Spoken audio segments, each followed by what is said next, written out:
Selamat datang, para penjelajah kebenaran. Hari ini, kita akan memperdalam pemahaman kita tentang sebuah keajaiban yang tersembunyi di tengah padang pasir, kota Iram Zatul Imad. Dalam perjalanan ini, kita akan merunut jejak sejarah yang mengungkapkan kebenaran firman Allah dan memperkuat keyakinan kita akan mukjizat Al-Quran. Bersama-sama, mari kita temukan keajaiban di balik keheningan pasir dan hikmah di balik keruntuhan bangunan yang tinggi. Telah selesai pengungkapan terhadap penemuan kota Iram Zatul Imad pemilik tiang-tiang sekitar tahun 1998 Masehi di daerah Shasher di padang pasir Zafar.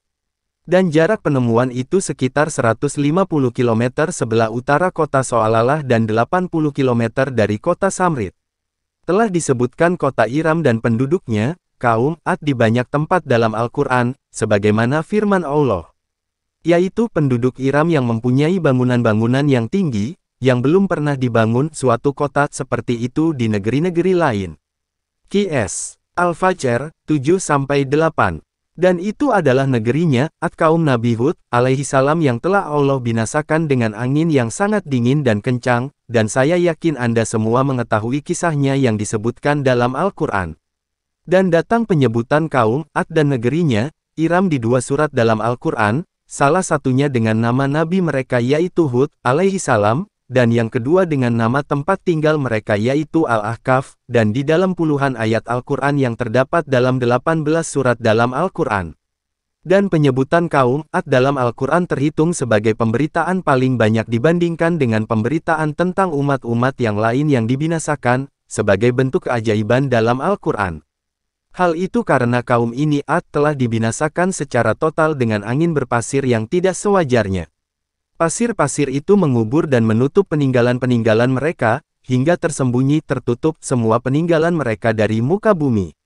Dan hal itu menyebabkan sebagian besar arkeolog dan ahli sejarah mengingkari dan tidak membenarkan adanya kaum Ad pada zaman dahulu, dan mereka arkeolog dan ahli sejarah menganggap penyebutan tentang mereka kaum Ad dalam Al-Quran sebagai kisah-kisah simbolik yang tidak ada ketanyaannya untuk diambil pelajaran dan pengalaman. Bahkan lebih parah lagi sebagian penulis buku menganggap mereka kaum Ad sebagai dongeng yang tidak ada sama sekali kenyataannya dalam sejarah.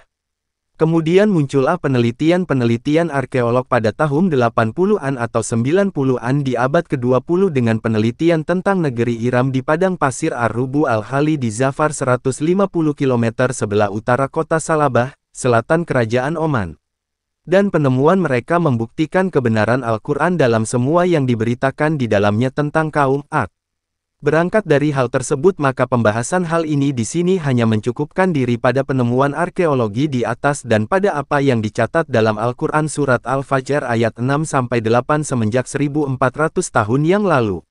Dan seandainya Al-Quran menunjukkan pada sesuatu, maka hal itu tidak lain hanyalah menunjukkan hakikat yang sebenarnya bahwa Al-Quran adalah benar-benar firman Allah Sang Pencipta. Dialah yang menurunkan Al-Quran dengan ilmunya kepada penutup para nabi dan Rasul Muhammad Sallallahu Alaihi Wasallam. Beliau Sallallahu Alaihi Wasallam menjaganya untuk kita dengan bahasa wahyu yang diwahyukan kepadanya, bahasa Arab. Maka Al-Quran tetap terjaga dengan tata bahasa Rabbani, dengan kebenaran setiap huruf dan kalimatnya dan isyarat di dalamnya. Terima kasih telah menyaksikan perjalanan mengagumkan ini melalui lorong-lorong waktu yang membawa kita ke kota Iram dan kisah kaum Ad. Kesimpulan yang dapat kita ambil dari penemuan ini adalah bahwa kebenaran Al-Quran tetap bersinar terang, mengatasi keraguan dan skeptisisme.